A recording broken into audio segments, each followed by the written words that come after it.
ஒரே ஒரு சூழ்நிலையை அவங்க உருவாக்குவாங்க. அந்த சூழ்நிலைக்காக மட்டும்தான் வெயிட் பண்ணிட்டு இருக்கிறாங்க. அது உலகளாவிய சூழ்நிலை. இப்ப திருப்பியும் சொல்றேன், ஏதோ இது இந்தியால தமிழ்நாட்டில் இல்ல, நான் பேச அத்தனையும் வேர்ல்டு வைட், உலகளாவிய அத்தனை பேருக்கும் இது தயாராக இருக்கிறது. நீங்கள் இன்னும் 30 வருஷம் போகும், 50 வருஷம் போகும், 100 வருஷம் போகும், பிள்ளைகளின் வாழ்வு, பொண்ணு கல்யாணம், பையன் படிப்பு, அதெல்லாம் காலம் போச்சுன்னா போகட்டும், நடக்கட்டும்.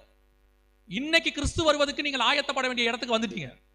நம்ம கண்ணுக்கு முன்னாடி கையளவு மேகம்லாம் இல்ல, பெரும் மழைக்கான காரியம் எல்லாம் தெளிவா தெரிய தொடங்கிருச்சு.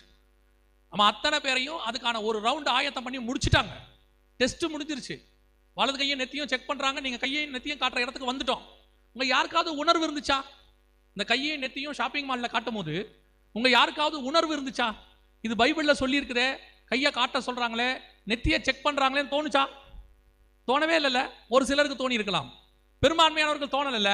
அதுதான் உணர்வு இல்லாத இருதயம். பைபிள்ல சொன்ன விஷயம் நடக்குது, கையை காட்ட தொடங்கி